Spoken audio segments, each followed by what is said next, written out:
భారత communist party జాతీయ మహాసభలు చండీగఢ్లో సెప్టెంబర్ 21 నుంచి 25వ తేదీ వరకు జరగబోతున్నాయి. ఆ మహాసభల ముందు శాఖా స్థాయి నుంచి రాష్ట్ర స్థాయి, జాతీయ స్థాయి వరకు కూడా మహాసభలు జరుపుకుంటా ఉన్నాము. ఇప్పటికే అన్ని జిల్లాల్లో కూడా శాఖ మండల మహాసభలు జరిగినాయి, జిల్లా మహాసభలు జరుగుతున్నాయి. ఏలూరు జిల్లాకి సంబంధించి చింతలపూడిలో మొన్న 5, 6, 7 తారీఖుల్లో చాలా ఘనంగా మహాసభలు జరిగినాయి. అలాగే రేపు ఆగస్టు 23, 24, 25 తేదీల్లో రాష్ట్ర మహాసభలు ఒంగోలు పట్టణంలో జరగబోతూ ఉన్నాయి. ఈ ఒంగోలు పట్టణంలో జరిగేటువంటి రాష్ట్ర మహాసభలకి రాష్ట్ర వ్యాప్తంగా దాదాపుగా 2000 మంది రెడ్ షర్ట్ వాలంటీర్స్ తోటి కవాతు, అలాగే 1000 మంది మహిళలతోటి రెడ్ శారీస్ తోటి కవాతులో పాల్గొంటారు. అలాగే వేలాది మంది రాష్ట్ర వ్యాప్తంగా ఆ ప్రదర్శనలో పాల్గొంటారు. అలాగే ఇతర ప్రాంతాల నుంచి కూడా పెద్ద ఎత్తున ఆ ప్రదర్శనలో పాల్గొనేటువంటి అవకాశం ఉంది. పెద్ద పెద్ద నాయకులందరూ కూడా కామ్రేడ్ రాజా గారు జాతీయ కార్యదర్శి, అలాగే జాతీయ కార్యదర్శి కామ్రేడ్ నారాయణ గారు, వీళ్ళందరూ కూడా మహాసభకి హాజరుగబోతూ ఉన్నారు. ఈ మహాసభల్లో గతంలో తీసుకున్నటువంటి అనేక కార్యకలాపాలు, తీర్మానాలు, జరిగినటువంటి ఉద్యమాలు ఇవన్నీ కూడా సమీక్షించుకొని భవిష్యత్తు కార్యాచరణ రూపొందించుకోవడం జరుగుతుంది.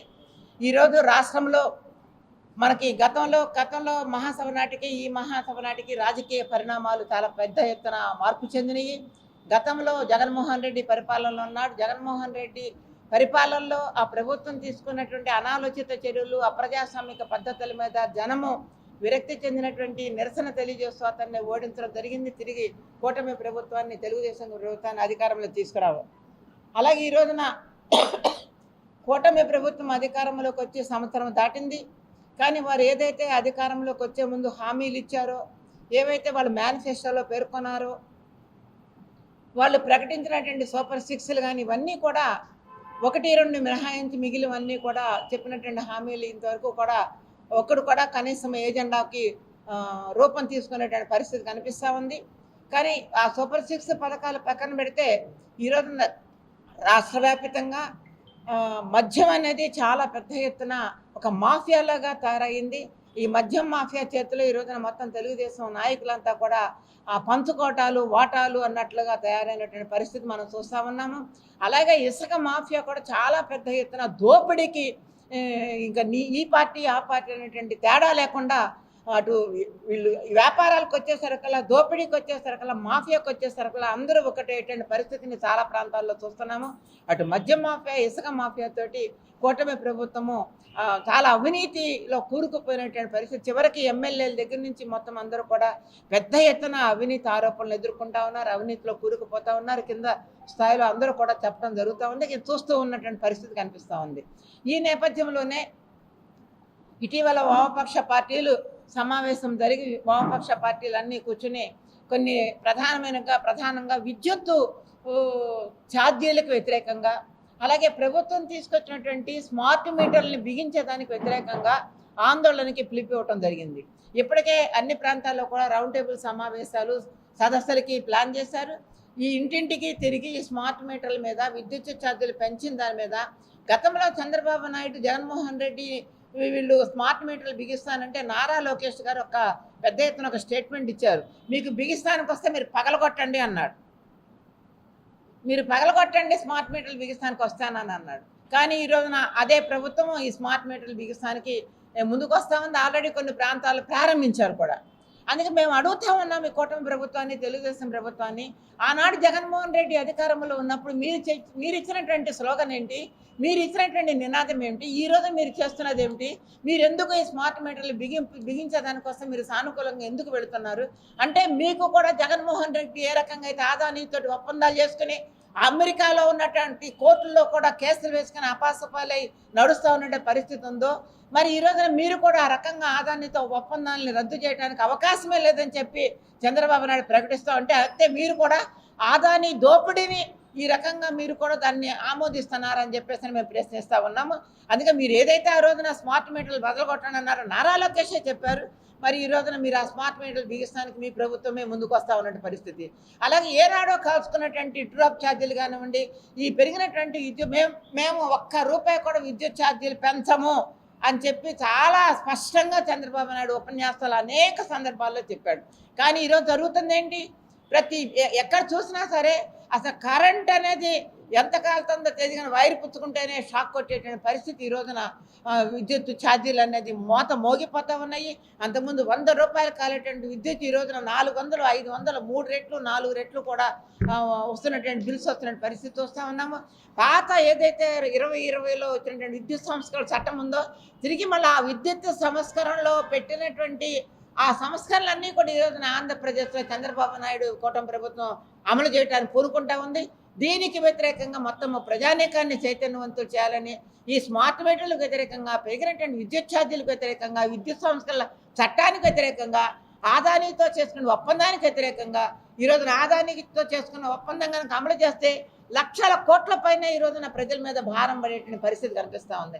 అందుకని వీటన్నిటికీ వ్యతిరేకంగా మొత్తం అంతా అన్ని ప్రాంతాల్లో కూడా కింద స్థాయి వరకు కూడా ప్రచార ఆందోళన కార్యక్రమాలు చేపట్టాలి. ఆగస్టు 5వ తేదీన మొత్తం దేశవ్యాప్తంగా అంటే రాష్ట్ర వ్యాప్తంగా ఆగస్టు 5వ తేదీ వ్యాప్తంగా వామపక్షాల ఆధ్వర్యంలో కలిసి వచ్చేటువంటి వాళ్ళని కలుపుకుని విద్యుత్ కార్యాలయాల ముట్టడి కార్యక్రమాన్ని చేపట్టాము. ఇది ఆగస్టు 5వ తారీఖు తర్వాత తిరిగి మళ్ళీ వామపక్ష పార్టీలు కూర్చుని భవిష్యత్తు ప్రచార ఆందోళన కార్యక్రమానికి పూనుకోబోతా ఉన్నాము. విద్యుత్ ఛార్జీలకు వ్యతిరేకంగా సాగినటువంటి ఉద్యమంలో చంద్రబాబు నాయుడు గుణపాఠం నేర్చుకున్నాడు. హైదరాబాద్ బషీర్బాగ్లో తిరిగి ఆంధ్రప్రదేశ్లో ఆ రకమైనటువంటి పరిస్థితి పునరావృతం కాకుండా చంద్రబాబు నాయుడు పునరాలోచన చేయాలి. ఈ ఆదానితో ఒప్పందాలని, సెకీ ఒప్పందాలను అన్నిటి కూడా రద్దు చేసుకుని ఈ ట్రూ-అప్ ఛార్జీల భారాన్ని కూడా మరి రద్దు చేసుకుని చేయాల్సినటువంటి అవసరం ఉందని చెప్పేసి ప్రభుత్వానికి మేము గట్టిగా హెచ్చరిక చేస్తూ ఉన్నాం. ఏలూరు జిల్లా భారత కమ్యూనిస్ట్ పార్టీ సిపిఐ జిల్లా మహాసభలు చింతలపూడిలో జూలై నెల 5, 6, 7 తేదీల్లో జరిగింది. ఘనంగా నిర్వహించుకున్నాం. అయితే ఆ మహాసభల్లో ఈ జిల్లా సమగ్రాభివృద్ధికి, ఈ జిల్లాలో ఉన్నటువంటి సమస్యలపైన అనేక తీర్మానాలు చేయడం జరిగింది. వాటిల్లో కొన్ని ముఖ్యమైనవి చెప్పడం జరుగుతుంది. కామ్రేడ్స్, సోదరులారా, పోలవరం ప్రాజెక్టు ఏదైతే ఉందో దాన్ని జీవనాడి రాష్ట్రానికి అని చెప్పి గతంలో కేంద్ర ప్రభుత్వం జాతీయ ప్రాజెక్టుగా ప్రకటించి ఆ విషయాన్ని నిధులు ఇవ్వకుండా పూర్తిగా బ్యారేజ్లా నిర్మాణం చేయడానికి 41.15 నిర్మాణం చేస్తామని చెప్తా ఉన్నారు. 45.72 మీటర్ల ఎత్తులో కడితేనే ఈ రాష్ట్ర ప్రయోజనం అవుతుంది. 7,20,000 ఎకరాలకు నీరు అందుతుంది. దాంతోపాటు అక్కడ నిర్వాసితులు కీలకమైనది. నిర్వాసితులు ప్యాకేజ్ ఆ నిర్వాసితులు ప్యాకేజ్ ఎగ్గొట్టడానికి కుట్రతో కూడుకున్న అంశంగా కేంద్ర ప్రభుత్వం వ్యవహరిస్తూ ఉంది. దీనిపైన ఖచ్చితంగా పోలవరం నిర్వాసితులకి R&R ప్యాకేజ్ ఇచ్చి వాళ్ళ డిమాండ్స్ని, న్యాయమైన డిమాండ్లన్నింటినీ కూడా నెరవేర్చాలని చెప్పి భారత కమ్యూనిస్ట్ పార్టీ సిపిఐగా తీర్మానం చేశాం. అలాగే ఇక్కడ చూస్తే ఏలూరు జిల్లాలో కొల్లేరు ఉంది. కొల్లేరు ప్రపంచ ప్రఖ్యాతిగాంచిన మంచినీటి సరస్సు, చిత్తడి భూముల పరిరక్షణ అని చెప్పి అంటూ ఉన్నారు. ఎన్నో కమిటీలు వస్తూ ఉన్నాయి, వెళ్తూ ఉన్నాయి, ఎంక్వైరీ చేస్తూ ఉన్నారు, వాళ్ళకి లేఖలు ఇస్తూ ఉన్నారు. కానీ అదేం మార్పు జరగడంలా. ప్రక్షాళన చేయాలి. ఫిష్ మాఫియా కబంధ హస్తాల్లో కొల్లేరు ఇరుక్కుపోయింది. 14-15 గట్లు వేసి ఫిష్ పెంచుతూ ఉన్నారు. ప్రకృతి సిద్ధంగా పెరగాల్సిన చేపని చెరువుల్లో పెంచుతూ వాటికి మందులు వాడుతూ కోళ్ళ వ్యర్థాలు వేస్తూ పెంచడం, అది ప్రజల ఆరోగ్యానికి ఒక నష్టం. ఓ పక్క అక్కడ పర్యావరణానికి కూడా విపరీతమైన నష్టం జరుగుతూ ఉంది. గతంలో బుడమేరు వరద వస్తే మొత్తం కొల్లేరు మునిగింది, అటు బుడమేరు విజయవాడ కూడా మనకు గురైంది. అంటే ఈ కొల్లేరులో ఫిష్ మాఫియా ఆక్రమించి ఏదైతే గట్లు వేసి సాగు చేస్తూ ఉందో చేపలని, దాన్ని తొలగించాలి. కొల్లేరు బుడమేరు పూడికి తీయాలనేది. అలాగే అక్కడ ఉండేటటువంటి లంక గ్రామ ప్రజలకి అక్కడ చేపలు ప్రకృతి సిద్ధంగా సహజసిద్ధంగా పెరగడం లేదు, అవేమో బయటికి వలసపోతూ ఉన్నారు. అక్కడి నుంచి ఉండేవాళ్ళు అక్కడ జీవన విధానం లేక, కాబట్టి వాళ్ళ జీవన ప్రమాణాలు మెరుగుపడేలాగా సహజసిద్ధంగా చేప పెరిగే విధంగా కొల్లేరును మళ్ళీ మార్చాలని చెప్పి ఈ ప్రభుత్వాలకు పైనుంచి ఏం చేసినా కానీ కింద మారే పరిస్థితి కనపడడం లేదు. దానిపైన తీర్మానం చేయడం జరిగింది. ఖచ్చితంగా మార్పు రావాలని దానిపైన పోరాటం చేయాలనుకుంటాను. అలాగే ఇటు చూస్తే గ్రీన్ఫీల్డ్ హైవే ఈ జిల్లాలో వెళ్తూ ఉంది. అటు టీనర్సాపురం, జంగారెడ్డిగూడెం, చింతలపూడి మీదుగా అటు వెళ్ళే సందర్భంలో దానికి పొలం అటుపక్క ఇటుపక్క ఉన్న రైతులు ఇబ్బందులు పడుతూ ఉన్నారు. ఆ గ్రీన్ఫీల్డ్ హైవేకి సర్వీస్ రోడ్లు ఇవ్వలేదు. అసలు సర్వీస్ రోడ్లు ఇవ్వకపోవడం వల్ల చాలా ఇబ్బందికరమైన పరిస్థితి. అలాగే ఆ రోడ్డు అన్ని చోట్ల కూడా ఆ రోడ్డు మీదకి ఎక్కడానికి కూడా అవకాశం లేకుండా చేశారు. కాబట్టి సర్వీస్ రోడ్లు అవసరం.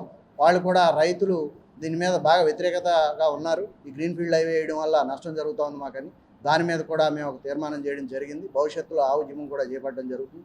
అలాగే ఏలూరు జిల్లాకు సంబంధించి ఏలూరు పట్టణంలో గతంలో ఉండేటటువంటి 2 జూటు మిల్లు కూడా మూతపడి ప్రత్యక్షంగా పరోక్షంగా అనేక మందికి ఉపాధి కల్పించేటటువంటి అవకాశం ఉండేది. అవి ఉంటే అవి మూతపడిన తర్వాత ఈ జిల్లాలో పారిశ్రామికంగా పెద్దగా ఏం అభివృద్ధి కూడా లేదు. కాబట్టి ఈ జిల్లాలో వ్యవసాయం ఎక్కువ ఉంది. కాబట్టి వ్యవసాయ ఆధారిత పారిశ్రామిక అభివృద్ధి ఈ జిల్లాకు కావాలని, ఆ రకంగా పారిశ్రామిక అభివృద్ధి చేస్తేనే ఈ జిల్లాలో ఉండే యువత ఉద్యోగ ఉపాధి అవకాశాలు దొరుకుతాయని చెప్పి కూడా భావిస్తాను. కాబట్టి ఆరోపంగా ప్రభుత్వాలపైన ఒత్తిడి తేవడానికి మేము కార్యాచరణ రూపొందించుకున్నాం. దాన్ని కూడా తీర్మానంగా చేయడం జరిగింది. అట్లానే ఏలూరు జిల్లాకు సంబంధించి పోడు భూములు అటు కుక్కునూరు, వేలేరుపాడు, బుట్టాయిగూడెం మండలాలు కానివ్వండి, ఇంకొన్ని చోట్ల పోడు భూములు చేసుకుంటా ఉన్నారు. దశాబ్దాల తరబడి పోడు భూములు సాగులో ఉన్న పట్టాలు ఇచ్చిన పరిస్థితి లేదు. పోడు భూములు పట్టాలు ఇవ్వాలనేది. అలాగే ఎల్సీసీ ల్యాండ్స్, అసైన్డ్ ల్యాండ్స్ కూడా సాగు చేసుకుంటూ నూజివీడు ప్రాంతంలో అటు కూడా పోడుగొట్టి అటవీ బంజర్లు సాగు చేసుకుంటూ ఉన్నారు. వాళ్ళకు కూడా దాదాపు 40 సంవత్సరాల నుంచి సాగు చేసుకుంటున్న వాళ్ళకి పట్టాలు ఇవ్వడం లేదు. వాటికి కూడా పట్టాలు ఇవ్వాలని ఈ జిల్లాలో భారత కమ్యూనిస్ట్ పార్టీ అలాగే బీకేఎంయు అంటే వ్యవసాయ కార్మిక సంఘం పోరాటం ద్వారా విఎస్ఎస్లు వన సంరక్షణ సమితులు సాధించుకోవడం జరిగింది గతంలో. కానీ ఆ వన సంరక్షణ సమితులు సక్రమంగా నడవడం ఈ రోజు వ్యక్తిగత పట్టాలు సాగుకి ఇవ్వాలనేది, అలాగే వన సంరక్షణ సమితుల్ని మళ్ళీ గాడిలో పెట్టాలనేది కూడా ఒక తీర్మానం చేయడం జరిగింది. ఇలా అనేక తీర్మానాలు చేయడం జరిగింది. అలాగే పెదవేగి పామాయిల్ ఫ్యాక్టరీ చూస్తే ఇక్కడ రైతాంగానికి సంబంధించి పామాయిల్ ఫ్యాక్టరీ పాతబడింది. దాంట్లో వచ్చేటటువంటి ఆయిల్ కంటెంట్ తగ్గిపోవడం, దాన్ని నుంచే రేటు నిర్ధారణ ఈ రాష్ట్రంలో జరిగే పరిస్థితి గతంలో. ఇప్పుడు పక్క రాష్ట్రం నుంచి రేటు నిర్ధారణ చేసుకోవాల్సిన దుస్థితి ఏర్పడింది ఆంధ్ర రాష్ట్రానికి. కాబట్టి పామాయిల్ ఫ్యాక్టరీ మిషనరీని ఏదైతే మళ్ళీ కొత్త మిషనరీ వేయడం, దాంతోపాటు ప్రభుత్వ రంగంలోనే నడపాలని చెప్పి డిమాండ్ చేస్తూ ఉన్నాం. ఎందుకంటే దాన్ని పీపీపీ మూడ్లో పెట్టడానికి కూడా ప్రయత్నాలు చేస్తూ ఉంది ప్రభుత్వం, ప్రైవేట్ పరం చేయడానికి, గవర్నమెంట్ సెక్టర్లో నడపాలని మేము డిమాండ్ చేస్తున్నాం. అది కూడా తీర్మానం చేయడం జరిగింది. అదేవిధంగా బొగ్గు ఈ ప్రాంతంలో అంటే చింతలపూడి, నూజివీడు ప్రాంతంలో నాణ్యమైన బొగ్గు ఉందని వాళ్ళే చెప్తా ఉన్నారు, ప్రభుత్వాలు చెప్తా ఉన్నాయి గతం నుంచి. కానీ ఆ బొగ్గు వెలికి తీయడం ద్వారా అక్కడ ప్రత్యక్షంగా పరోక్షంగా 50,000 మందికి ఉపాధి ఉద్యోగ అవకాశాలు దొరుకుతాయి. కాబట్టి ఆ బొగ్గు వెలికి తీసే పని ప్రభుత్వాలు వెంటనే మొదలు పెట్టాలని, దానికి ఏర్పాటు చేయాలని చెప్పి, బొగ్గం ఏర్పాటు చేయాలని చెప్పి డిమాండ్ చేస్తాను. ఇలాగా అనేక సమస్యలు ఈ జిల్లాలో ఉన్నాయి. అలాగే ఈ సమస్యల మీద సమగ్రాభివృద్ధి కోసం భవిష్యత్తులో అనేక రకాలుగా ఉన్న సమస్యల పరిష్కారం కోసం, అలాగే ఈ జిల్లా సమగ్రాభివృద్ధి కోసం, పారిశ్రామిక అభివృద్ధి కోసం ఏదైతే కమ్యూనిస్ట్ పార్టీ చేసే ఉద్యమాల్లో, పోరాటాల్లో జనం కూడా మమేకం కావాలని, ప్రజలు కూడా ప్రజా సమస్యలపైన అనిత్యం పోరాటం చేసే కమ్యూనిస్ట్ పార్టీకి సహకరించాలి. చంద్రబాబు నాయుడు గారు ఇప్పటికీ 21 సార్లు ఢిల్లీ వెళ్ళారు. ఢిల్లీ వెళ్ళి అమిత్ షా గారిని, నిర్మలా సీతారామన్ గారిని, మోడీ గారిని కలిశారు. ఎందుకంటే ఈ ప్రభుత్వం మీద అంటే మన మీద ఆధారపడి, చంద్రబాబు నాయుడు గారి ప్రభుత్వం మీద ఆధారపడి కేంద్రం నడుస్తూ ఉంది. కాబట్టి ఈ రాష్ట్ర అభివృద్ధికి నిధులు తేవడానికి వెళ్తానని చెప్పి ప్రతిసారి చెప్తా ఉన్నారు. కానీ ఈ 21 సార్లు వెళ్ళినప్పుడు జరిగింది ఏమంటే 31 కోట్లు అప్పు ఇప్పించారు. అది రాజధానికి కానీ, పోలవరం కానీ, ఇతర డెవలప్మెంట్ యాక్టివిటీస్కి కానీ. కానీ నిధులుగా మాత్రం ఇంతవరకు ₹1 కూడా ఇవ్వలేదు. ఇంకొక 35,000 కోట్ల రూపాయలు అప్పు ఇప్పించడానికి సిద్ధంగా ఉన్నారు. అంటే ఈ సంవత్సర కాలంలో ఆంధ్ర రాష్ట్రానికి కేంద్ర ప్రభుత్వం ద్వారా ₹1 కూడా నిధిగా తెప్పించుకునే ప్రయత్నం చంద్రబాబు నాయుడు గారు చేసినా సక్సెస్ కాలేదని చెప్పేసి మనకు అర్థమవుతూ ఉంది. అప్పులు ఆంధ్రాగా మార్చడానికి కావాల్సిన ప్రయత్నం మాత్రమే చంద్రబాబు నాయుడు గారు చేస్తూ ఉన్నారు. ఇక రెండవది ఏమంటే హాట్ న్యూస్ కింద పోలవరం బనకచెర్ల అని చెప్పి చెప్తా ఉన్నారు. దీనికి సంబంధించి 82,000 కోట్లు ఇవాళ స్టార్ట్ అయితే కంప్లీట్ అయ్యేసరికి అంటే ఎర్లీగా అయిపోతే వాళ్ళు చెప్పిన పద్ధతి ప్రకారంగా అయితే 2 లక్షల కోట్లు ఖర్చు అవుద్దని చెప్పేసి చెప్తా ఉన్నారు. ఇది కట్టొద్దని మేము చెప్పట్లేదు, కానీ ఇప్పటికే 20 ఏళ్ల నుంచి 25 ఏళ్ల నుంచి అంతకు ముందు నుంచి హంద్రీ నీవా లాంటి ఇటు పుష్కరిణి, జగజ్జీవన్ రామ్ ప్రాజెక్టు ఇవన్నీ కూడా పెండింగ్లో ఉన్నాయి. ఆంధ్ర రాష్ట్రంలో గతం నుంచి ఏవైతే పెండింగ్లో ఉన్నాయో ప్రయారిటీ ప్రకారంగా వాటన్నిటిని పూర్తి చేసిన తర్వాత నువ్వు పోలవరమా, బనకచెర్ల, జాయింటా, లేకపోతే కావేరీ ఇవన్నీ కూడా అనుసంధానం చేస్తారా అది తేల్చుకుంటే పర్వాలేదు. కానీ ఇప్పుడు ప్రస్తుతం కన్స్ట్రక్షన్లో ఉన్నాయి మాత్రం కంప్లీట్ చేయడానికి కావాల్సిన ప్రయత్నం చేయమని చెప్పేసి కమ్యూనిస్ట్ పార్టీగా మేము డిమాండ్ చేస్తా ఉన్నాం. దాంతోపాటు గత 3.5-4 సంవత్సరాలుగా ఆంధ్ర రాష్ట్రంలో పేద ప్రజల పక్షాన కమ్యూనిస్ట్ పార్టీ పెద్ద పోరాటం చేస్తూ ఉంది. జగన్మోహన్ రెడ్డి ఉన్నప్పుడు ప్రారంభం చేశాం. ఏమంటే నేను సెంటున్నర ఇస్తున్నాను జనానికి ఇంటి నిర్మాణం కోసం, 1,80,000 రూపాయలు డబ్బులు ఇస్తున్నానంటే అప్పటి నుంచి ఆందోళన చేస్తుంది కమ్యూనిస్ట్ పార్టీ. పల్లెల్లో 3 సెంట్లు, పట్టణంలో 2 సెంట్లు ఇల్లు కట్టుకోవడానికి 5 లక్షల రూపాయలు దాంతోపాటు ఇసుక, ఇనుము ఇట్లాంటివి కొద్దిగా ఫ్రీగా ఇస్తే కొద్దిగా మంచి ఇల్లు కట్టుకోవడానికి పేదవాడికి అవకాశం ఉంటుందని చెప్పేసి కమ్యూనిస్ట్ పార్టీ ఆనాటి నుంచి కొట్లాడుతూ ఉంది. కూటమి ప్రభుత్వం వచ్చిన తర్వాత మంత్రివర్గం కూర్చొని జీవో నెంబర్ 29 ఇష్యూ చేశారు. ఏమంటే పల్లెల్లో 3 సెంట్లు, పట్టణాల్లో 2 సెంట్లు ఇస్తాం, దానికి నిర్మాణానికి 4 లక్షల రూపాయలు ఇస్తామని చెప్పారు. మేమైతే 5 లక్షల కాడే ఉన్నాం, 5 ఇస్తేనే బాగుంటుందని. కానీ మాట అయితే చెప్పారు, జీవో అయితే ఇష్యూ చేశారు. కానీ ఈ సంవత్సరం దాటిపోయి 2వ సంవత్సరంలో కాలు పెట్టినా కానీ ఆ విషయం జోలికి ఎక్కడా పోలేదు. తక్షణం ఇది పేదల సమస్యగా, అంటే దగ్గరగా 35 లక్షల కుటుంబాలు సుమారుగా ఎదురు చూస్తూ ఉన్నారు ఈ విషయం మీద. అందుకోసం తక్షణం దానికి సంబంధించి ప్రయత్నం చేయాలని, తక్షణం పేదవాడికి సెంటో కుంటో స్థలం ఇవ్వకపోతే మాత్రం భవిష్యత్తులో ఈ మహాసభల షెడ్యూల్ అయిపోయిన తర్వాత దాని మీద ప్రత్యేకంగా కమ్యూనిస్ట్ పార్టీ పోరాటం చేస్తుందని చెప్పేసి హెచ్చరిస్తూ ఉన్నాం. దాంతోపాటు మన జిల్లాకు సంబంధించి చింతలపూడి ఎత్తిపోతలు ఉంది. ఇది దగ్గరగా ఒక 4-3 జిల్లాలకి న్యాయం జరుగుద్ది. అంటే రైతాంగానికి సాగునీరు, పల్లె ప్రాంతాలకు తాగునీరు రావడానికి అవకాశం ఉంది. కానీ అది కడుతున్నామంటున్నారు, భూమిని సేకరిస్తామంటున్నారు, దానికి సొమ్ము కేటాయిస్తామని చెప్తా ఉన్నారు. కానీ పనులు మాత్రం ఎక్కడేసిన గొంగళ అక్కడే ఉంది తప్ప అదనంగా ఒక అడుగు కూడా ముందుకు పోలేదు. దాన్ని కూడా తక్షణం ప్రారంభించడం ద్వారా ఈ జిల్లా అలాగే పక్క జిల్లా రైతాంగానికి న్యాయం చేయాలని చెప్పేసి కూటమి ప్రభుత్వాన్ని కోరుతా ఉన్నాం. ఆఖరి మాటగా కొల్లేరుకి సంబంధించి మొన్నే సాధికార కమిటీ వచ్చిపోయింది.